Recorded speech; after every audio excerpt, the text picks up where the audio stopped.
ইব্রাহিম আলাইহিস সালামকে আগুনে ফেলানো হচ্ছে। হযরত জিবরাইল বলেন, ইব্রাহিম তোমাকে আগুনের ভিতরে ফেলানো হতেছে, আমার কাছে সাহায্য চাও, আমি তোমারে বাঁচায় দেব। হযরত ইব্রাহিম আলাইহিস সালাম তিনি বললেন, জিবরাইল আমার পরীক্ষা চলতেছে, আমাকে ডিস্টার্ব করো না, আমি তোমার কাছে সাহায্য কেন চাইবো? আমি তো এমন কোন অন্ধ আল্লাহর ইবাদত করি না যিনি তার বান্দার দুঃখ দুর্দশা নিজের চোখে না দেখেন। পরীক্ষা পাস করছে না? পাস করছেন কিনা? হযরত ইব্রাহিম বলেন, শোনো জিবরাইল, আমি যদি আগুনের ভিতরে পড়ে যাই আর আগুনে পুড়ে যদি ভস্ম হয়ে যায়, আমার আল্লাহ যদি এতে খুশি হন, তাহলে আমি আমার রব্বুল আলামিনকে খুশি করার জন্য এভাবে 1000 বার পুড়তে আমি রাজি আছি। ইব্রাহিম আলাইহিস সালাম আগুনের ভিতরে পড়ে গেলেন। আল্লাহ রাব্বুল আলামিন আগুনের প্রতি নোটিশ করে দিলেন, ইয়া নারু কুনি বারদাও ওয়া সালামান আলা ইব্রাহিম। আগুন আমার ইব্রাহিমের জন্য শান্তিদায়ক, ঠান্ডা হয়ে যা। ইব্রাহিম আলাইহিস সালাম জ্বলছেন, পুড়ে গেছেন। নমরুদ তার প্রাসাদের ছাদে বসে ইব্রাহিম আলাইহিস সালামের পোড়া দৃশ্য দেখে আনন্দ করবে, আগুনের দিকে তাকায় দেখে ইব্রাহিম আরামে বসে আছেন। পোড়া তো দূরের কথা, জামাও পরে নাই। ও ডাক দিয়া বলে, রে আগুন, গোটা জাতি নিয়ে তোর পূজা করলাম, আমার দুশমন কেন জ্বালাইতে পারিস না? তোর জ্বালানো শক্তি কি নষ্ট হয়ে গেছে নাকি? আগুনের ভিতর থেকে আওয়াজ বেরিয়ে এলো, নমরুদ, আমার ভিতরে দাহ্য শক্তি, জ্বালানো শক্তি আছে কি নাই যদি প্রমাণ করতে চাও, টেস্ট করতে চাও, তুই নিজে আয়, তোরে সুদ্ধা তাম দুনিয়া জ্বালাই দিতে পারি, ইব্রাহিমের এক গাছা পশম জ্বালাইতে পারি না। বিশ্বকবি আল্লামা ইকবাল কি সুন্দর করে বলেছেন, আজ ভি হোক जो इब्राहिम का ईमान पैदा आग कर सकती है एक अंदाज़े गुलिस्तां पैदा। ইব্রাহিমের ঈমান যদি আজও কোথাও হয় বিদ্যমান, করতে পারেন অগ্নিকুণ্ডে খুবসুরত এক গুলিস্তান। এখনো যদি ইব্রাহিমের সন্তানদেরকে আগুনের মধ্যে ফেলে দেওয়া হয়, আর ইব্রাহিম ঈমান যদি থাকে, আগুনকে ফুলের বাগান বানাবার ক্ষমতা আল্লাহর আছে। চিরকাল আল্লাহ পাক এই কালেমাকে দিয়েছেন আল্লাহর সার্বভৌমত্বকে প্রতিষ্ঠা করার জন্য। আয়াতুল কুরসি শুধু পড়ে বুকে ভিউ দেওয়ার জন্য নয়, পড়েন আমার সাথে, আল্লাহু লা ইলাহা ইল্লা হুয়াল হাইয়ুল কাইয়্যুম। দুনিয়ার সমস্ত পয়গম্বর অত্যাচারিত হলেন, শুধু তাই নয়, বিশ্ব নবী আখিরি জামানার পয়গম্বর নবী মুহাম্মদ রাসূলুল্লাহ সাল্লাল্লাহু আলাইহি ওয়াসাল্লাম জাতির কাছে আসলেন। তিনি এসে বললেন, ইয়া আইয়ুহান নাস কুলু লা ইলাহা ইল্লাল্লাহ। প্রথম দাওয়া, প্রথম দাওয়া। শুনছেন কথা? রাসূলুল্লাহ বলছেন, ও জাতি, আমার রাসূল তো মক্কার রাসূল না শুধু, মদিনার রাসূল না শুধু, আরবি ভাষা ভাষীদের রাসূল না শুধু, আমার নবী কি নবী? চিল্লায় বলেন।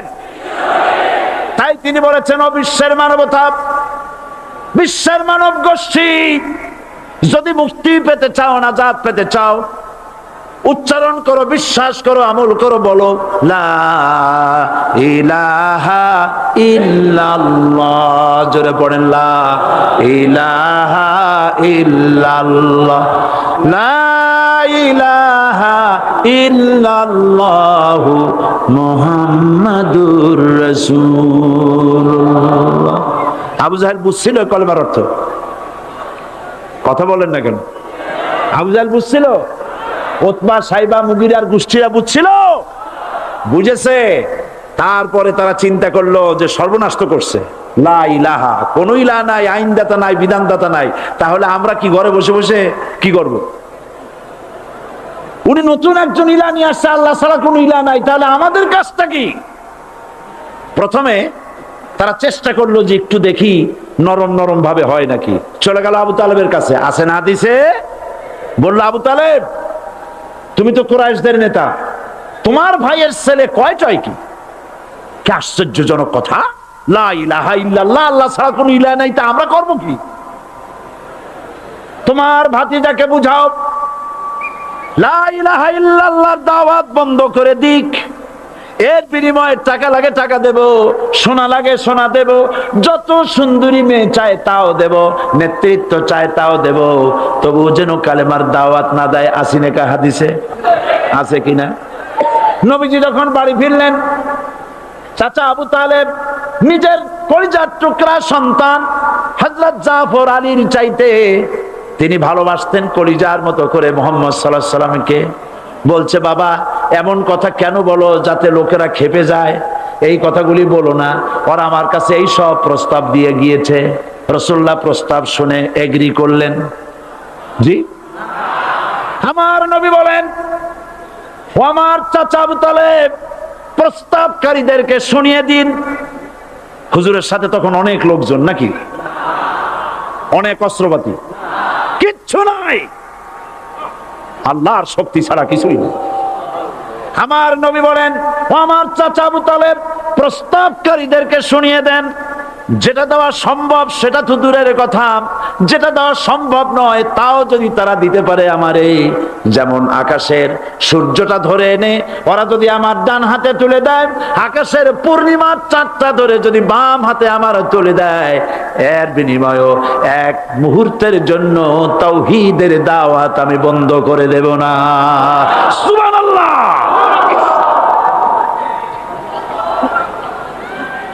রাসূল করিম সাল্লাল্লাহু আলাইহি ওয়াসাল্লাম তাদের এই প্রস্তাবকে যখন গ্রহণ করলো না, কাফেরেরা বুঝলো, আমি আগেই বলেছি তিন শ্রেণীর লোক বাধা দিয়েছে। কয় শ্রেণী? প্রথম শ্রেণী কি? রাষ্ট্র শক্তি, তাদের হাতে অস্ত্রপাতি তো খুব শক্তি, আর যারা একবার ক্ষমতায় যায় ওরা মনে করে এই ক্ষমতা থেকে আমাদেরকে কেউ নামাইতে পারবে না। বিংশ শতকের শ্রেষ্ঠ মুজাদ্দিদ আল্লামা সৈয়দ আবু দাদা মওদুদী রাহমাতুল্লাহ আলাইহি তিনি এক জায়গায় লিখেছেন, স্বৈরাচারীরা তার পতনের সমস্ত ছিদ্র বন্ধ করে, কিন্তু একটা ছিদ্র বন্ধ করতে পারে না, মনের ভুলে সে ছিদ্রটা থেকেই যায়, যেই ছিদ্র দিয়ে আসলে তার পতনটা হবে। ক্ষমতায় গিয়ে মনে করে চিরকাল ক্ষমতায় থাকবো। ভারতের প্রধানমন্ত্রী পণ্ডিত জওয়াহরলাল নেহেরু রাঁচি পাগলাগারদে গিয়েছেন, মেন্টাল হসপিটাল।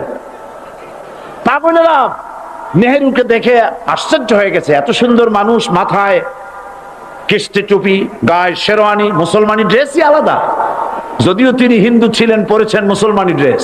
শেরওয়ানি কাদের পোশাক? কাদের পোশাক?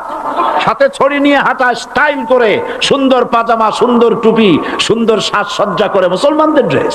এই ড্রেস পরে তিনি গিয়েছেন, সবসময় যে ড্রেস তিনি পরতেন। পাগলেরা জিজ্ঞেস করছে তুমি কে গো? উনি বলছেন আমারে চেনো নাই, আমি ভারতের প্রধানমন্ত্রী পণ্ডিত জওয়াহরলাল নেহেরু। পাগলেরা বলছে ও সেই কথা, আমরাও যখন হসপিটালে আসছিলাম এই তোমার মতো লম্বা লম্বা কথা আমরাও বলছি, থাকো আমাদের সাথে কিছুদিন, তোমার মাথাও ঠান্ডা হয়ে যাবে। ক্ষমতায় যারা থাকে, ক্ষমতার মোহে চতুর্দিকে অন্ধকার দেখে, মনে করে আমার পতন আর হবে না। কিন্তু তোমাকে বুঝিবে যে গোকুলে বাড়ি শেষে গাড়ির চাকা সব সময় উপরে থাকে না, গাড়ির চাকা সব সময় উপরে থাকলে গাড়ি তো চলবেই না, গাড়ির চাকা ঘোরে বলেই তো গাড়ি চলে। সুতরাং এই উপরে তোমার চাকা উপরে এখন আছে বলে, তোমার দলের চাকা উপরে আছে বলে যারা মানুষের উপরে জুলুম করছো, আলেমদেরকে ধরতেছো, মুসল্লিদেরকে ধরে ধরে জেলে ঢুকাচ্ছ, সময় আসবে এমন ইন্দুরের গর্ত পালাবার জন্য।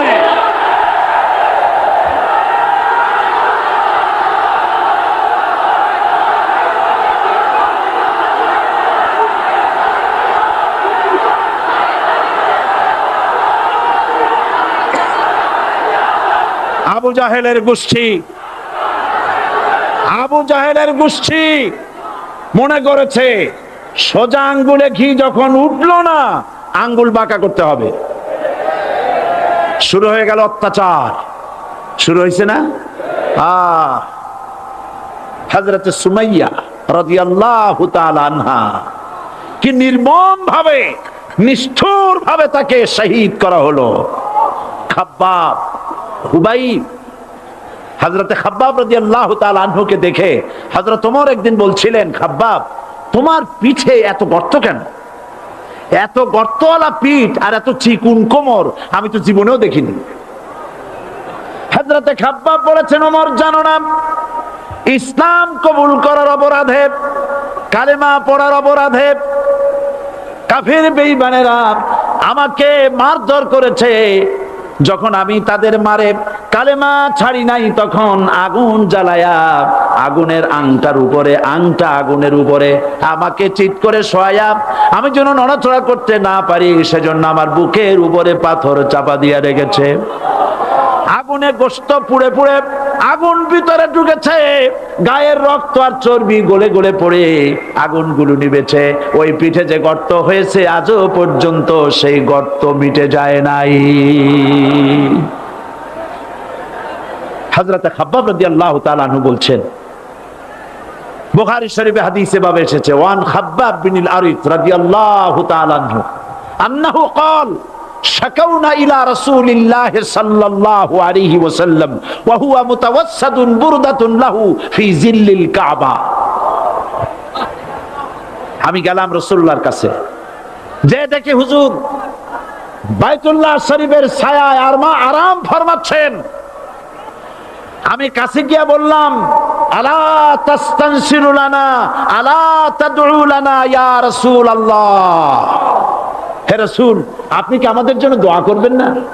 আপনি কি আমাদের জন্য আল্লাহর কাছে সাহায্য প্রার্থনা করবেন না? মার খেয়ে খেয়ে তো শেষ হয়ে গেলাম। শুনতেছেন আপনারা? আল্লাহর নবী উঠে বসলেন, বললেন, খাব্বাব শোনো, তোমাদের আগে যারা এই পৃথিবীতে এসেছিলেন দ্বীনের দাওয়াত দেওয়ার জন্য, সমকালীন রাষ্ট্র শক্তি তাদেরকে ধরতো, ফায়ুখাজুর রাজুলু ফায়ুহফারু লাহু ফিল আরদ, তার জন্য তারে ধরে নিয়া মাটির মধ্যে গর্ত করত, ফায়ুজআলু ফিহা, এরপরে সেই গর্তের ভিতরে তাকে কোমর পর্যন্ত গেড়ে দিত। সুম্মা ইউতা বিল মানশার, এরপরে করাত আনা হতো, ফায়ুদাউ আলা রাসিহি, এরপরে করাতটা মাথার উপরে রাখা হতো, ফায়ুজআলু নিসফাইন, এরপরে করাত দিয়া চিরে চিরে জীবিত মানুষটাকে দ্বিখণ্ডিত করে ফেলে দিত। মা ইয়াসুদ্দুহু যালিকা আন দীনি, এত কষ্ট দেওয়ার পরেও, এত জুলুম করার পরেও দ্বীনের দায়ীদেরকে এক চুল পরিমাণ আল্লাহর রাস্তা থেকে তারা সরাই দিতে পারে নাই। ওয়াল্লাহি, ও খাব্বাব আমি আমার আল্লাহর নামে কসম করি। ও মুসলমান, কে কসম করতেছে? আল্লাহ রাসূল। আমি আমার আল্লাহর নামে কসম করি, ওয়াল্লাহি লা ইউতাম্মান্নাল্লাহু হাযাল আমর হাত্তা ইয়াসির রাকিবু মিন সানা ইলা হাযরামাউত। সেদিন বেশি দূরে নয়, ইয়েমেনের রাজধানী সানা থেকে শুরু করে সৌদি আরবের হাযরামাউত পর্যন্ত হাজার হাজার মাইল, এই দীর্ঘ পথে যুবতী নারী তার সৌন্দর্যের পশ্চা নিয়া, আর ধনাঢ্য ব্যক্তিরা সওদাগরেরা তাদের টাকা পয়সা নিয়া একাকে নিয়ে অথবা দলবদ্ধ ভাবে মানুষেরা যাতায়াত করবে। লা ইয়াখাফু ইল্লাল্লাহ, মানুষের মনের মধ্যে কোনো ভয় থাকবে না। এমন একটা সময় আসবে, ওয়ালাকিন্নাকুম তাস্তাজিলুন, অথচ তোমরা বড্ড তাড়াহুড়ো করছো। তাড়াহুড়ো করো না, অপেক্ষা করো, ধৈর্য ধরো, মার খাও, জেলে যাও, শহীদ হও, আল্লাহর রাজ কায়েম হবেই হবে।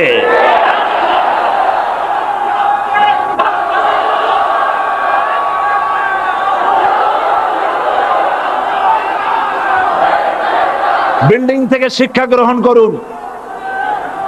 বিল্ডিং, ইমারত, দালান থেকে শিক্ষা গ্রহণ করুন। এই যেটা দালান আছে না পাশে, দেখতে পাচ্ছেন? এই দালান কি দিয়ে তৈরি করা হয়েছে বলেন? ইট। সমস্ত ইটেরা যদি ধর্মঘট করত, আমরা কেউ মাটির তলায় যাব না, কেউ আমরা আগুনে পুড়ে ঝামা হব না, পিক হব না, কেউ আমরা টুকরা টুকরা হব না, সবাই থাকবো উপরে উপরে, তাহলে কি দালান হইতো নাকি? এই বিল্ডিং নির্মাণ করতে গিয়া ইটের যে স্যাক্রিফাইস, হাজার হাজার ইটকে পিক হতে হয়েছে, পুড়ে যেতে হয়েছে, খোয়া হতে হয়েছে, ভেঙে টুকরা টুকরা হয়ে 50 ফিট মাটির নিচে যেতে হয়েছে, তারপরে ইমারত গঠন হয়েছে, সুন্দর দালান তৈরি হয়েছে। যারা ইসলামী শাসন চান, আল্লাহর দ্বীনকে বিজয়ী দেখতে চান, তাদেরকে অসংখ্য মানুষকে পোড়া ইটের মতো জেলখানায় পুড়ে পুড়ে মরতে হবে, অসংখ্য মানুষকে ফাঁসির কাস্টে ঝুলতে হবে, গায়ের রক্ত দিতে হবে, শহীদ হতে হবে, তারপরে ইসলামের ইমারতটা কায়েম হয়ে যাবে।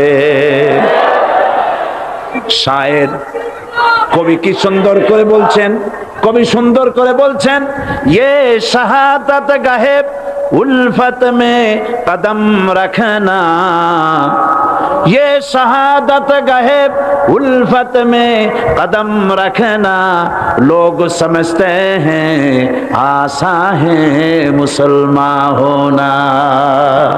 মানুষেরা মনে করে মুসলমান হওয়া খুব সহজ জিনিস। না, মুসলমান হওয়ার অর্থ হলো শাহাদাতের ঈদগাহে শামিল হয়ে যাওয়া।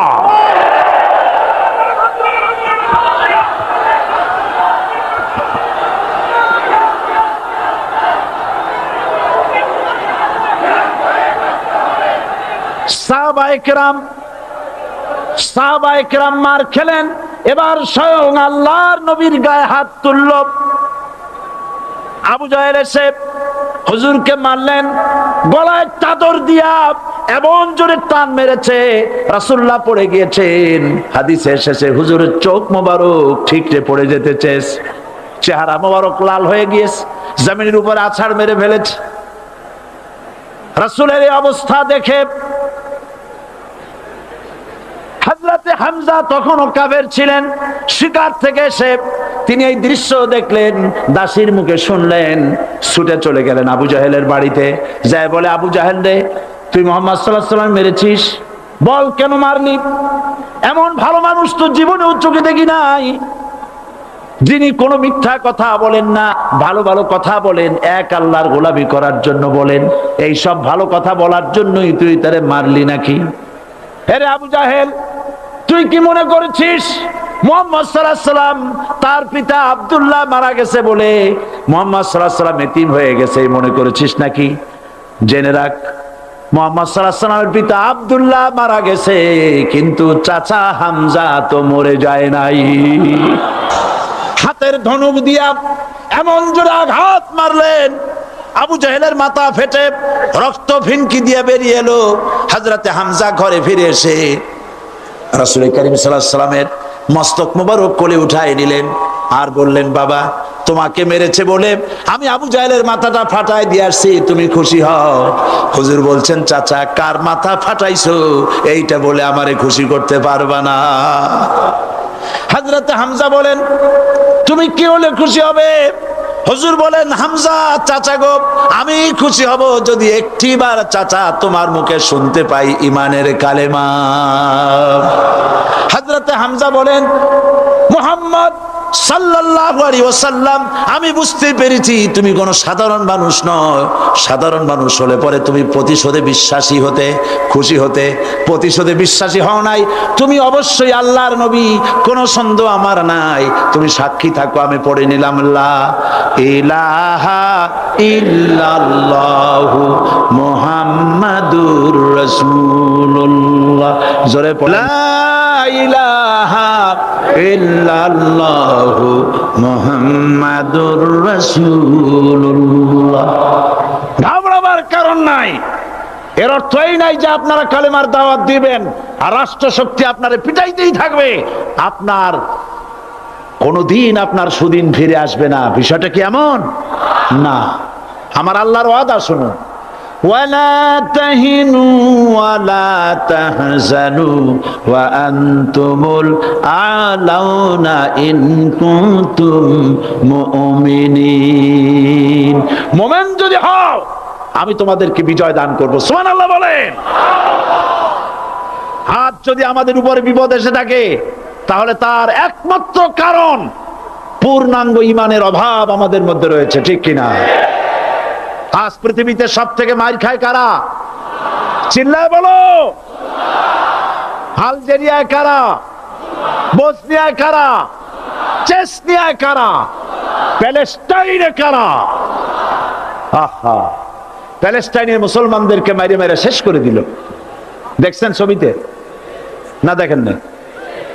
প্যালেস্টাইনের মুসলমানদের যে কে যখন মারা হচ্ছে, বাংলাদেশের প্রধানমন্ত্রী তখন আমেরিকায় ক্লিনটনের সঙ্গে কথা বলতেছেন। তিনি ক্লিনটনের কাছে তার পিতৃ হত্যার জন্য দায়ী সাজাপ্রাপ্ত 3 জন ব্যক্তিকে ফেরত চাচ্ছিলেন। আমার দৃষ্টিতে এটা কোনো অপরাধ নয়। সন্তান তার পিতার প্রতি আকর্ষণ থাকবে। আমার আপত্তি সেখানে আপনি প্রধানমন্ত্রী শুধু শেখ পরিবারের প্রধানমন্ত্রী নন, শুধু আওয়ামী লীগের প্রধানমন্ত্রী হওয়া উচিত নয় আপনার। আপনি পৃথিবীর দ্বিতীয় বৃহত্তম বাংলাদেশের 12 কোটি মুসলমানের প্রধানমন্ত্রী। পিতৃ হত্যার আসামি ফেরত চাইলেন, কিন্তু বিল ক্লিনটনের আশ্রয় প্রশ্রয় লালিত পৃথিবীর অসভ্য জাতি সন্ত্রাসী ইহুদিরা প্যালেস্টাইনের মুসলমানদেরকে পাখির মতো গুলি করে হত্যা করছে। আপনি কেন এর জবাব চাইলেন না?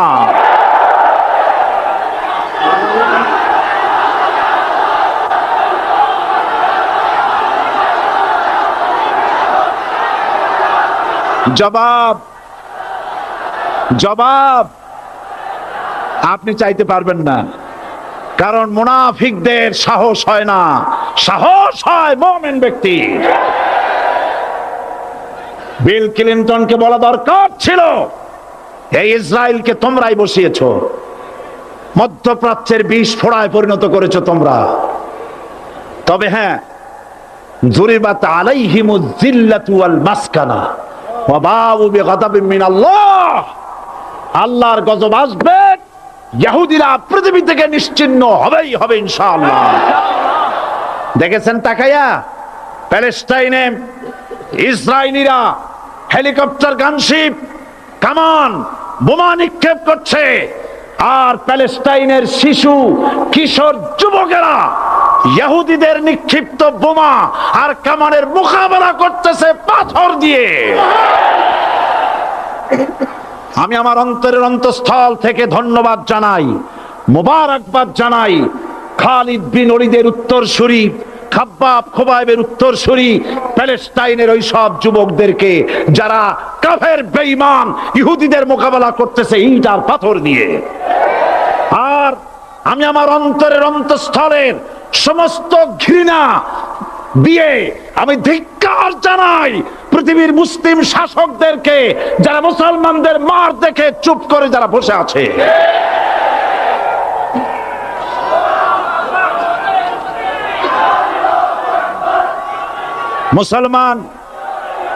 মুসলমান যদি মুসলমানের মতো হয়, 10 জন যথেষ্ট। কয়জন যথেষ্ট? কোথায় আছে কথা? আল্লাহ পাক কোরআন শরীফের মধ্যে বলেছেন, একজন যদি হও ইমানদার মুত্তাকি 10 জনের উপরে বিজয়ী হবে। 10 জন যদি হও 100-এর উপরে বিজয়ী হবে। 100 যদি হও 1000-এর উপরে বিজয়ী করব। জোরে বলেন সুবহানাল্লাহ। কবি বলতেছেন, ফিজায়ে বদরে পয়দা কুন ফেরেশতে তেরি নুসরত কো উতার সকতে গর্দু সে কতর অন্দর কতর আবি। বদরের মুসলমানদের মতো ঈমান আনো, তাহলে আকাশ থেকে কাতারে কাতারে ফেরেশতা নাজিল করে দিয়ে আল্লাহ পাক তোমাদেরকে সাহায্য করবেন। সুবহানাল্লাহ। সে আল্লাহ আছে না নাই? জোরে বলেন, আছে না নাই?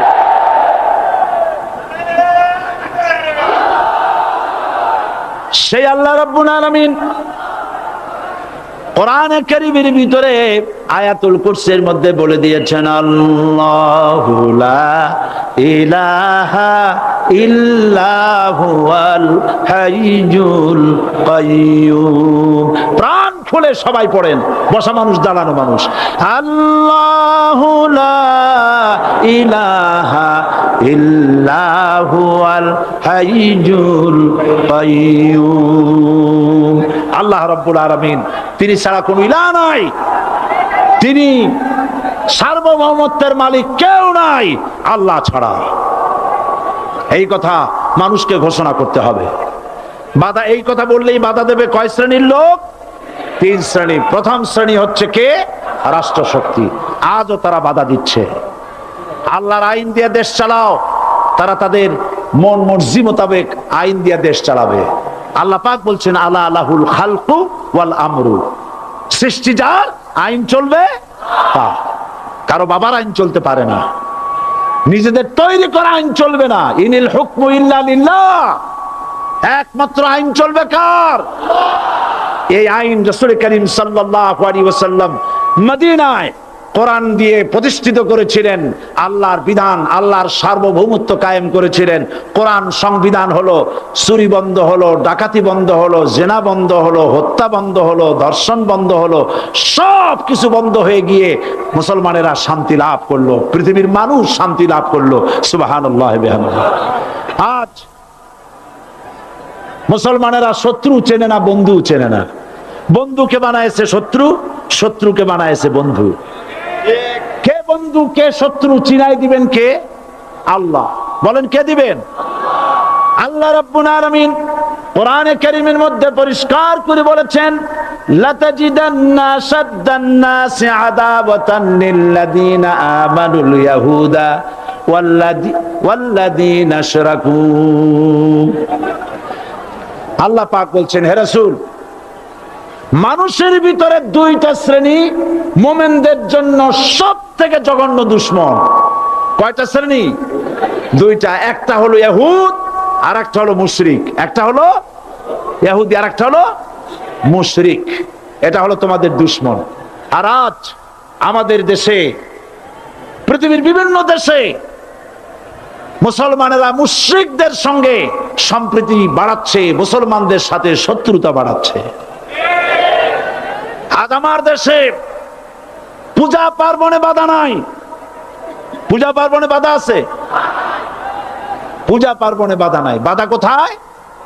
কোরআন শরীফের তাফসীর মাহফিলে। কোরআনের তাফসীরের মাহফিলে বাধা দেওয়া হচ্ছে। গান বাজনায় 144 ধারা নাই, কিন্তু কোরআন শরীফের মাহফিলে 144 ধারা দেওয়া হচ্ছে। যারা দিচ্ছে তারা আবার ওমরাও করে, হজও করে। ওরা আমাদের বলে আমরা নাকি ধর্মের নামে রাজনীতি করি। বলে না? আমরা নাকি ধর্মের নামে রাজনীতি করি। আমি বলি ধর্মের নামে আমরা রাজনীতি করি না, আমরা ধর্মীয় রাজনীতি করি। কথাটা বুঝে আসছে কিনা?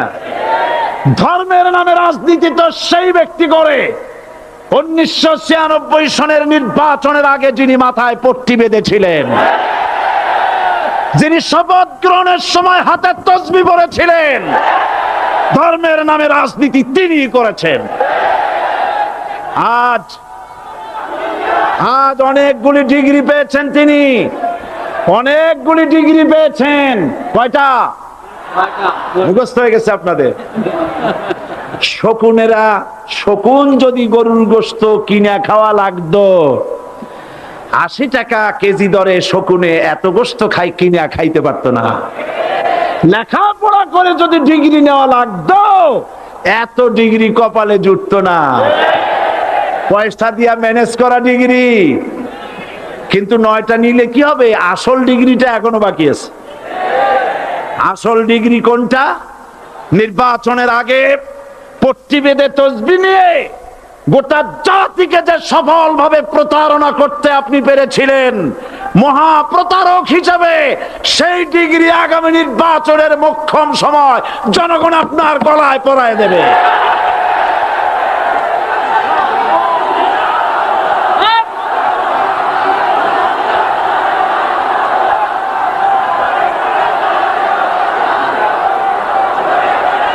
সুতরাং ধর্মের নামে রাজনীতি নয়, আমরা ধর্মীয় রাজনীতি করি, আমরা এই কোরআনের রাজনীতি করি।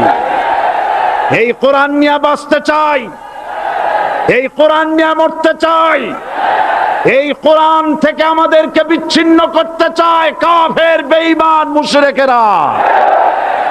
ও আমার জাতি, কোরআন থেকে যারা বিচ্ছিন্ন করতে চায়, তোমরা কি তাদের বিরুদ্ধে জিহাদের জন্য প্রস্তুত থাকবে?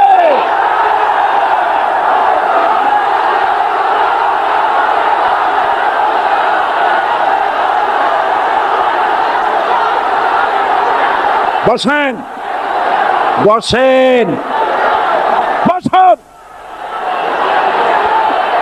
বসেন, বসেন।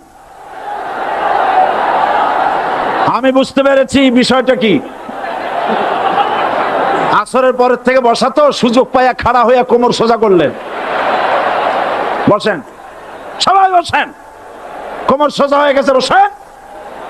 এত বড় মাহফিল, জীবনে আর একটা পাবো নিশ্চয়তা আছে কি? জোরে বলেন, আছে?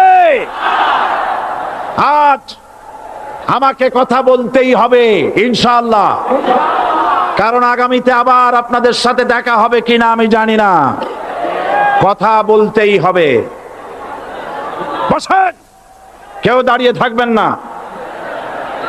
আমি দেখতে পাচ্ছি বাংলাদেশের ভাগ্য আকাশে উত্তর গগনে কালো মেঘ জমা হয়েছে, ঝড়ের পূর্বাভাস লক্ষ্য করছি।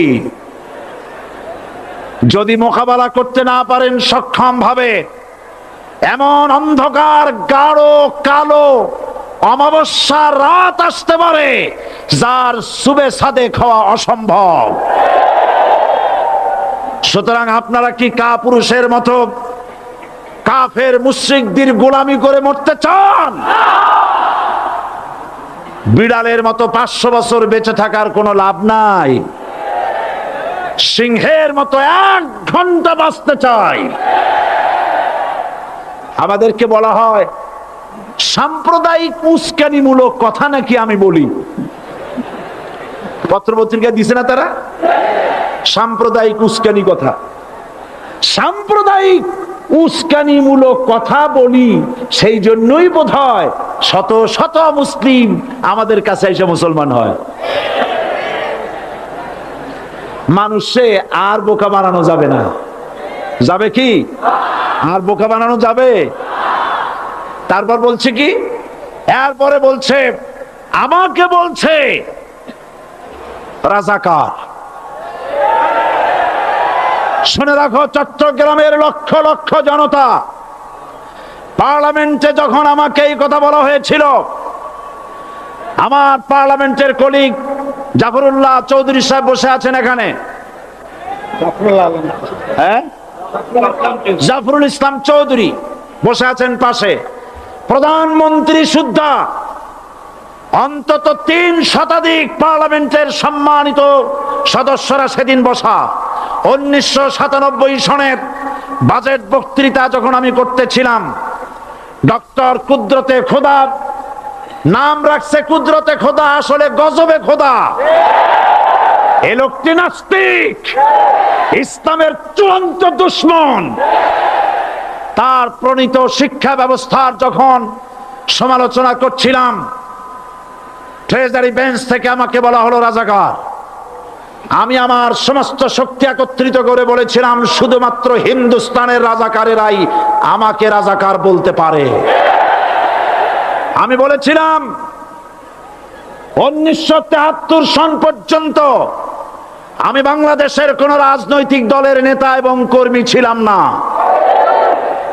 আমি রাজাকার নই। আমাকে রাজাকার বলে যদি তাকেও প্রমাণ করতে না পারে, 10 কোটি টাকার মানহানি মামলা দায়ের করব। আমার এই বক্তব্য সারা দুনিয়া শুনেছে। পার্লামেন্টে আমার এই বক্তব্য রেকর্ড হয়ে আছে। সেদিন 3 শতাধিক পার্লামেন্ট মেম্বারের কেউ আমার চ্যালেঞ্জ গ্রহণ করেন নাই। যে কোনো ব্যক্তি পার্লামেন্টে গিয়ে আমার বক্তৃতা দেখে আসতে পারেন। এরপরে 1997 সনের 7ই অক্টোবর দৈনিক জনকণ্ঠ পত্রিকা যখন আমার বিরুদ্ধে লিখলো, সেই পত্রিকায় সাঈদীর ওপেন চ্যালেঞ্জ, ৮ম পাতা, 1997 7ই অক্টোবর, এত বড় 2 কলমে হেডিং। সেখানে আমি বলেছি, বাংলাদেশের সকল সাংবাদিক, গোয়েন্দা বিভাগ, বাংলাদেশের সকল বুদ্ধিজীবীকে আমি আমার পিরোজপুরে আমন্ত্রণ করছি। আমার উপস্থিতিতে যদি কেউ প্রমাণ করতে পারে বাংলাদেশের স্বাধীনতা যুদ্ধের বিরুদ্ধে আমার কোনো ভূমিকা ছিল, সজ্ঞানে স্বেচ্ছায় জাতীয় সংসদের সদস্য পদ থেকে পদত্যাগ করব। 3 বছর পার হয়ে গেছে, আজ পর্যন্ত কেউ এই চ্যালেঞ্জের মোকাবেলা করে নাই। সুতরাং আমাকে যারা রাজাকার বলবে, তারা পিতৃ পরিচয়হীন অবৈধ সন্তান। 1971 সনের, শোনো মুসলমানেরা, 1971 সনের কোন কাদা সাঈদীর গায়ে লাগে নাই। আমাকে রাজাকার বলে জনগণ থেকে বিচ্ছিন্ন করবা, জনগণ থেকে আমারে বিচ্ছিন্ন করা যাবে না। কারণ এই জনগণ আমার জন্য আসে না, এই জনগণ আসে আল্লাহর কোরআনের জন্য।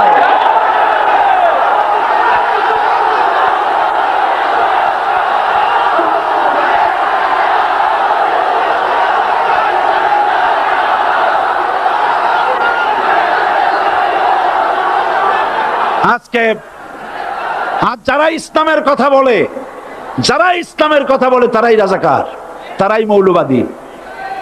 মৌলবাদী বললে আমরা অসন্তুষ্ট হই না, কারণ মৌলবাদী শব্দটা আসছে মূল থেকে। মৌল শব্দ এসেছে মূল থেকে। মূলবাদী তার মানে যারা মূলে আছে। মূল হলো কোরআন, মূল হলো হাদিস, মূল হলেন আল্লাহ, মূল হলেন আল্লাহ রসুল। আমরা আছি মূলে। এখন বলেন তো, মূলের শক্তি বেশি না আগার শক্তি বেশি? আমাদের যারা মৌলবাদী বলে ওরা হলো আগাবাদী। মূলে আছে কত কোটি? 12 কোটি। মূলে আছে কত কোটি? আর আমাদের যারা মৌলবাদী বলে, ওই থাকো গাছের আগায়, আমরা মূলে। লাভালাভি বেশি করবা না, 12 কোটিতে গাছের গোড়া আসতে নানা দেবে, মামু বাড়ি দিল্লি গিয়ে পড়বা, বাংলার জমিনে জায়গা হবে না। এ কথা বিশ্বাস করো। বাংলাদেশের মুসলমানদের শরীরে 1 বিন্দু রক্ত থাকতে শয়তানের তৈরি করা ধর্ম নিরপেক্ষ মতবাদ বাংলার জমিনে কায়েম হতে দেওয়া হবে না, হবে না।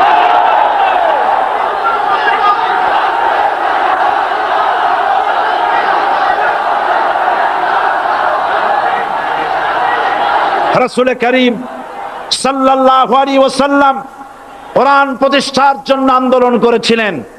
আয়াতুল কুরসি আমাদের সে কথাই শিখিয়েছে। আল্লাহ রাব্বুল আলামিন বলেন, আল্লাহু লা ইলাহা ইল্লাহু আল হাইয়ুল কাইয়ুম। প্রাণ খুলে পড়েন, আল্লাহু লা ইলাহা ইল্লাহু আল হাইয়ুল কাইয়ুম। আল্লাহ হচ্ছেন তিনি, যিনি ছাড়া কোনো ইলাহ নাই, আইনদাতা নাই, বিধানদাতা নাই। আমরা মানুষের তৈরি করা আইন মানি না। 12 কোটি মুসলমানের দেশে আইন তৈরি করবে মানুষ, আমরা মানব না। পার্লামেন্টে তৈরি হতে হবে কোরআন দিয়ে, পার্লামেন্টে আইন তৈরি হতে হবে কোরআন দিয়ে। সুতরাং ভয় যতই পান আর যতই ষড়যন্ত্র করেন, 4 দল যখন একত্রিত হয়েছে, ঐক্যবদ্ধ থাকবে, সরকার ঐক্যবদ্ধভাবে গঠন হবে, নির্বাচন ঐক্যবদ্ধভাবে হবে, এবং কোরআন হবে, আল কোরআনের পার্লামেন্ট হবে বাংলাদেশে।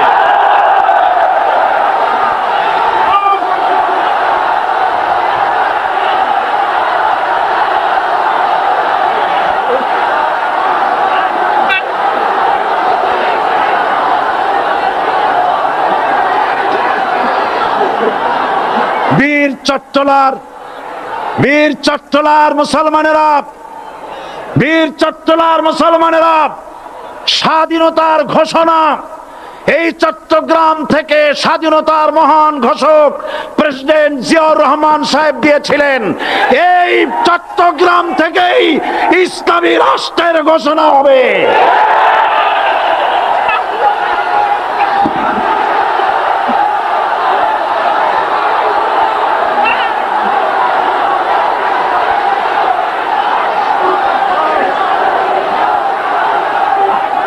আমি আশাবাদী আপনারা আপনারা অবশ্যই তা পারবেন। আমি 100% বিশ্বাস করি ইনশাআল্লাহ। কারণ যে ষড়যন্ত্রের মোকাবেলা করে স্থানীয় রাজনৈতিক দলের নেতৃবৃন্দ কোরআনের মাহফিল সিনায় এনেছেন, আমি প্রথম দিনেই বলেছি চট্টগ্রাম তাফসিরুল কোরআন মাহফিল কোন রাজনৈতিক দলের প্রতিনিধিত্ব করে না। এটা কোন জামাত শিবিরের একক সম্পদ নয়, এটা চট্টগ্রামের মুসলমানদের কলিজার টুকরা তাফসিরের মাহফিল। সুতরাং এই মাহফিল চট্টগ্রামে থাকবে ইনশাআল্লাহ কিয়ামত পর্যন্ত। 144 ধারা 288 হয়ে গেছে, ষড়যন্ত্র পায় পায় চলে গেছে। আমি ওই সব ছেলেদের বলি, সরকারি দলের ছাত্র হইয়া মুসলমানদের বিপক্ষে যাইও না।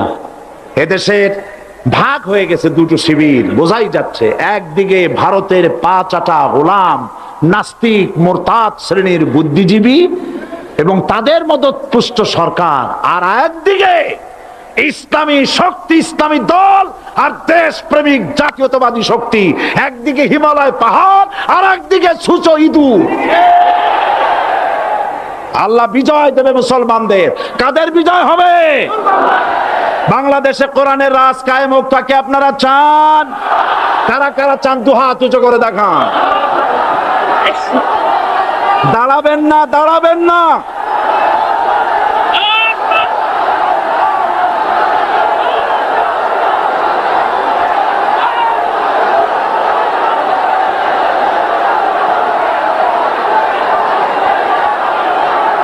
বসুন, বসুন, আবার বসেন, বসুন।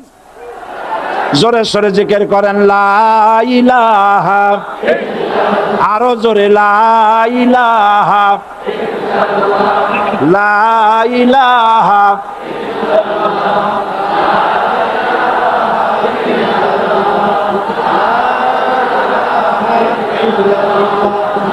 লা ইলাহা ইল্লাল্লাহ, লা ইলাহা, লা ইলাহা ইল্লাল্লাহ মুহাম্মাদুর রাসূলুল্লাহ। যারা যেখানে দাঁড়িয়েছেন বসুন। 3 শ্রেণীর লোকেরা আল্লাহর কালেমায় বাধা দিয়েছে। কয় শ্রেণী? একটা হলো রাষ্ট্রশক্তি, 2 নম্বরে মনে আছে ধনাঢ্য পুঁজিপতির গোষ্ঠী, ওরাও বাধা দিয়েছে। কারণ ইসলামকে বলা হয় পুঁজিবাদের আশ্রয়স্থল। নাউজুবিল্লাহ। সর্বপ্রথম ইসলাম কবুল করেছে কারা? ধনীরা না গরিবরা? কারা? গরিবেরা। সুতরাং ধনাঢ্য ব্যক্তিরা মনে করলো যে আমাদের তো সর্বনাশ হয়ে যাবে, আমরা দাস দাসী ধরে রাখতে পারবো না, আমরা মানুষকে শোষণ করতে পারবো না, যে নতুন কলেমার দাওয়াত আসছে। সুতরাং সরকারের হাতকে তারা পয়সা দিয়া শক্ত করেছে আর বলেছে যত টাকা লাগে এই লোকগুলারে ঠ্যাঙ্গান। আজও আছে কিনা? তা আছে কিনা? 3 নম্বরে বাধা দিয়েছে ধর্মের নামের এক শ্রেণীর কায়েমি স্বার্থবাদী শক্তি, যার সম্পর্কে সূরা তাওবায় আল্লাহ পাক বলেছেন ইন্না কাসীরাম মিনাল আহবারি ওয়ার রুহবান লা ইয়াকুলুনা আমওয়ালান নাস বিল বাতিল ওয়া ইয়াসুদ্দুনা আন সাবিলিল্লাহ। ইহুদি আহলে কিতাবদের মধ্যে এক শ্রেণীর বুজুর্গ ধরনের লোক, দরবেশ জাতীয় লোক,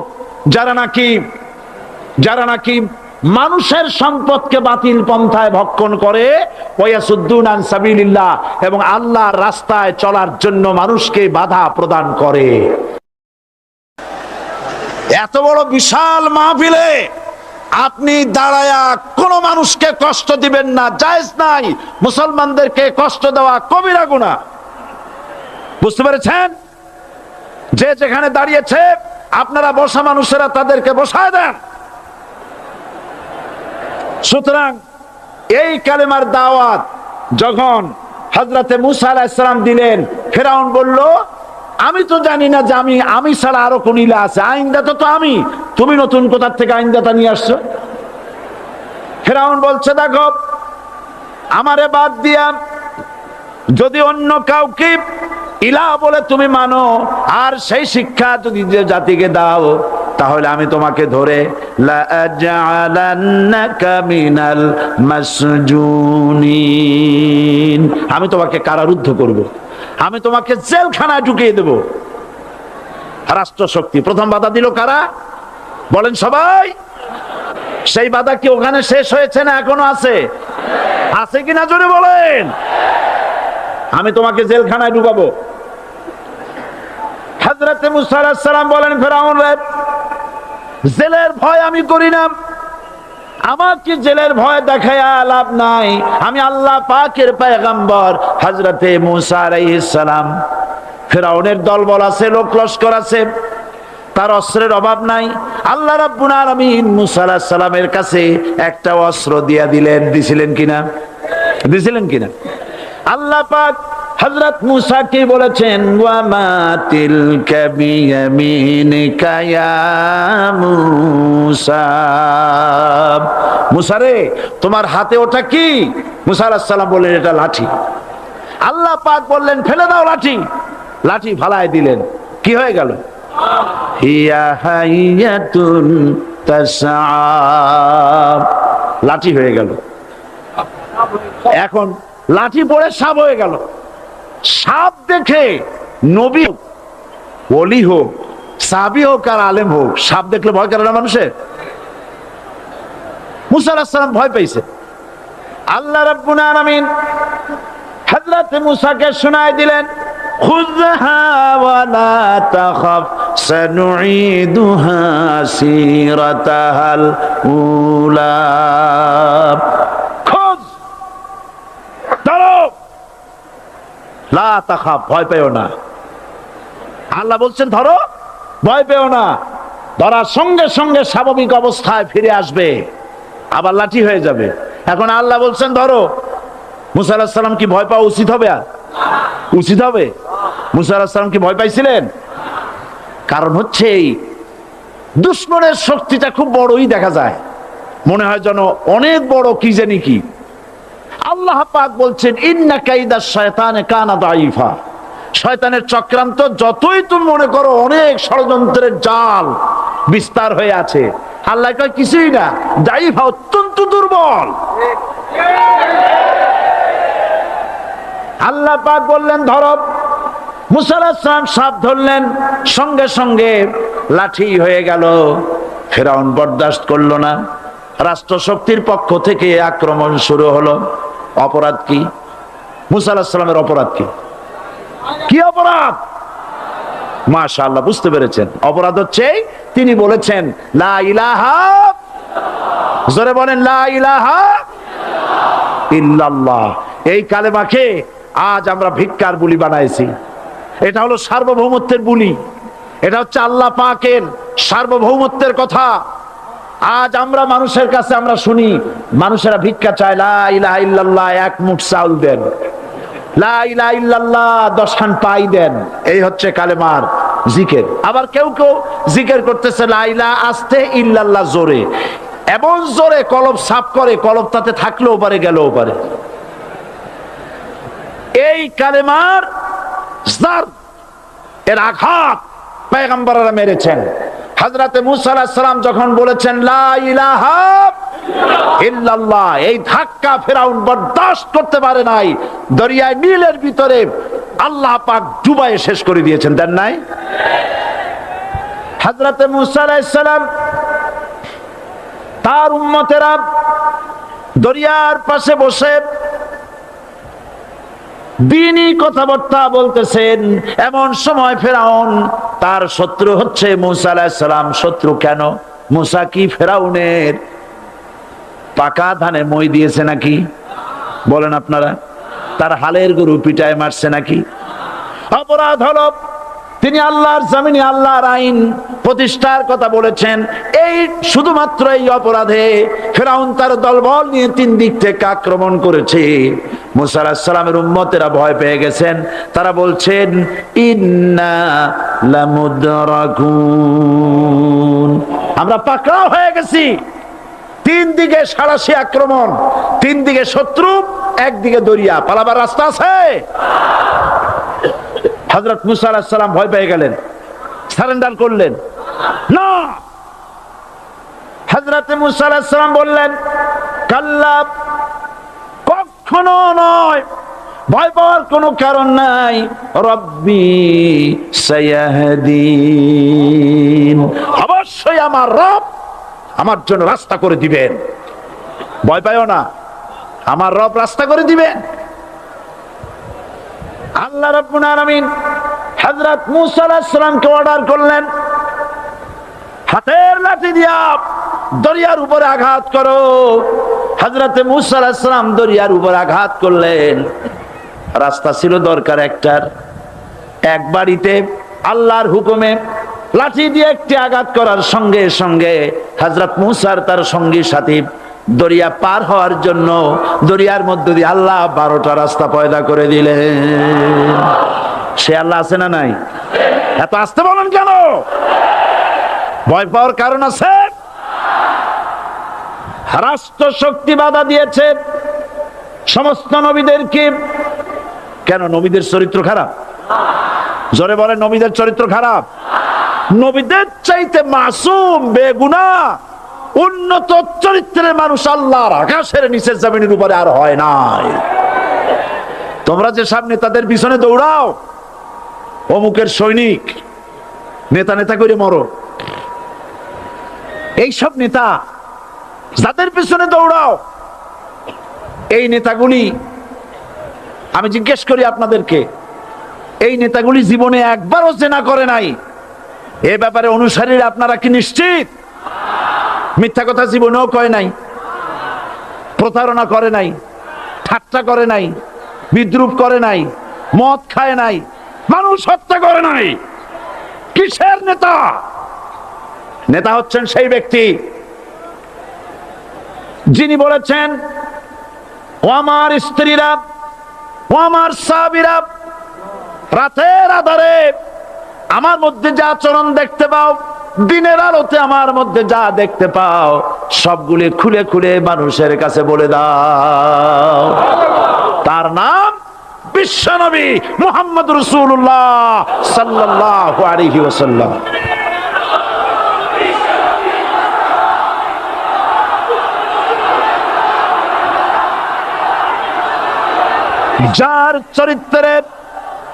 যার চরিত্রের সার্টিফিকেট আল্লাহ রাব্বুল আলামিন নিজে দিচ্ছেন, ওয়া ইন্নাকা লাআলা খুলুকিন আযীম। নবী হে, উন্নত চরিত্রের উপরে আপনি প্রতিষ্ঠিত। সুবহানাল্লাহ। কে সার্টিফিকেট দিচ্ছেন? আযীম, আযীম। আরবিতে চওড়াকে বলা হয় আরিদ, গভীরতাকে বলা হয় আমিক। কত প্রশস্ত, যা মাপার কোনো ফিতা নাই, কত গভীর, যা মাপার কোনো যন্ত্র নাই, এইটাকে আরবিতে বলা হয় আজিম। সুবহানাল্লাহ বলতে ইচ্ছে করে না? ও নবী, তোমার চরিত্র এমন যা মাপার মতো যন্ত্র পৃথিবীতে নাই। এই সার্টিফিকেট দিলেন কে? সমস্ত নবীরাই চরিত্রবান, নবীরা মাসুম, বেগুনাহ। সুবহানাল্লাহ বিহামদি। সেই নবীরা মার খান নাই? খেয়েছেন কিনা বলেন? কারা মেরেছে? রাষ্ট্র শক্তি। কারা মেরেছে? কারণ নবীরা বলেছেন, লা ইলাহা ইল্লাল্লাহ। পড়েন সবাই, লা ইলাহা ইল্লাল্লাহ। আপনিও যদি নবীদের মতো, সাহাবীদের মতো বুঝা এই কলেমার দাওয়াত দেন, বাধা আসবেই। বোঝাবুঝির ব্যাপার, বুঝতেই সারলো। কত মাহফিল হয় বাংলাদেশে, হয় না? কোনো বাধা নাই, ঠিক কিনা? কত পূজা হয়, পার্বণ হয়, গান হয়, থিয়েটার হয়, গুনাগার বিবির গান হয়, কত কিছু হয়। কোনো বাধা আছে? তাফসীরের মাহফিলে বাধা। কারণ ওরা বুঝতে পেরেছে এ তাফসীরের মাহফিলে গাজীর গীত হয় না, এ তাফসীরের মাহফিলে আল্লাহর সার্বভৌমত্ব কায়েমের আন্দোলন চলে।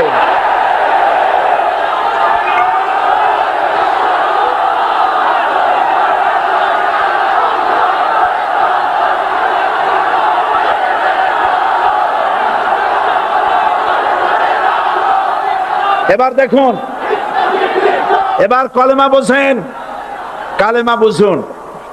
বঙ্গভবনের সামনে দাঁড়ায়া, গণভবনের সামনে দাঁড়িয়ে আপনি যদি কালেমার জিকির করতে থাকেন, লা ইলাহা ইল্লাল্লাহ, লা ইলাহা ইল্লাল্লাহ, লা ইলাহা ইল্লাল্লাহ, লা ইলাহা ইল্লাল্লাহ, 2-1 ঘন্টা, 2-4 ঘন্টা, দেখবেন অফিসাররা এসে বলবে, না জানি কোন খাজা বাবা আসছে, আসেন আসেন, নিয়ে খাইতে দেবে, হাদিয়া দেবে।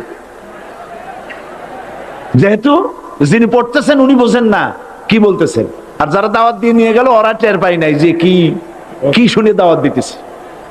কিন্তু আপনি যদি বঙ্গভবন, গণভবন, সেক্রেটারিয়েট আর পার্লামেন্ট এর ভিতরে ঢুকে যদি বলেন, কোন মানুষের তৈরি করা আইন মানি না, কোন সরকারের সার্বভৌমত্ব স্বীকার করি না, কারো বিধান মানি না, কারো তৈরি করা আইনের সামনে মাথা নত করি না, আল্লাহ ছাড়া কারো বিধান মানি না, হাদিয়া আসবে, খাইতে দেবে, পকেটে টাকা দেবে, খাওয়াবে এক জায়গায় নিয়ে, কোন জায়গায়? লাল দালানে। বোঝাবুঝি পয়গম্বরেরা দাওয়াত দিয়েছেন, আয়াতুল কুরসি ফরজ নামাজ পড়িয়া দেখছি অনেকেই জামার বুতাম টুতাম খুলিয়া তারপরে জোরে একটা ফু দেন। অসুবিধা নাই, ফু আপনি দেন, কিন্তু কি পড়ে ফু দিচ্ছেন আপনি কি বুঝছেন কিছু? সুবহানাল্লাহ। বুঝবি কি এই চেহারা হয়? এতগুলো মানুষ লাগে নাকি বিপ্লব করতে, কালেমার রস কায়েম করতে? 313 জন মুসলমান যথেষ্ট পৃথিবীতে।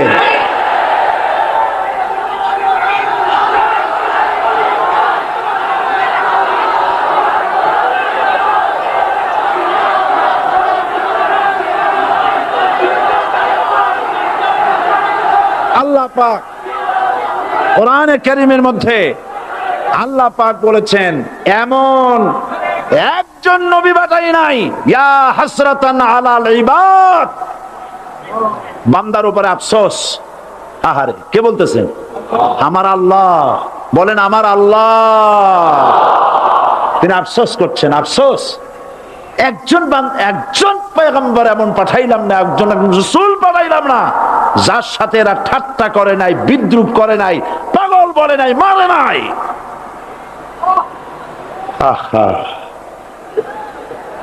অপরাধ আল্লাহর সার্বভৌমত্ব প্রতিষ্ঠার অপরাধ। হযরত ইব্রাহিম আলাইহিস সালাম তিনি যখন এই কালেমার দাওয়াত দিয়েছেন নমরুদের বিরুদ্ধে, নমরুদ বলেছে, মান আশাদ্দু মিন্না কুওয়া, আমার চাইতে শক্তিশালী আর কে আছে? আনা রাব্বুকুমুল আলা, আমি তোমাদের বড় প্রভু। নাউজুবিল্লাহ। কই থেকে একটা তুমি বলছো লা ইলাহা ইল্লাল্লাহ, আমি তো ইলাহ। হযরত ইব্রাহিম আলাইহিস সালাম কি কালেমার দাওয়াত পেশ করার অপরাধে অগ্নিকুণ্ডের ভিতরে ফালাবার ব্যবস্থা হয়ে গেছে। আল্লাহ পাক সব ঘটনা কোরআনে বলে দিয়েছেন কিনা বলেন? কেন বললেন এই সমস্ত কথা? এই জন্য বলেছেন, ফেরাউন মরে যাবে, নমরুদ মরে যাবে, কিন্তু তাদের প্রেতাত্মারা যুগে যুগে তারা বেঁচে থাকবে। আগুনের ভিতরে ফালাবার ব্যবস্থা হয়েছে। আল্লাহ পাক বলে দিয়েছেন, আমার রাস্তায় যদি চেষ্টা করো, জিহাদ করো, আমার সাহায্য তোমরা পাবে। ওয়া কানা হাক্কান আলাইনা নাসরুল মুমিনিন, মুমিনদেরকে সাহায্য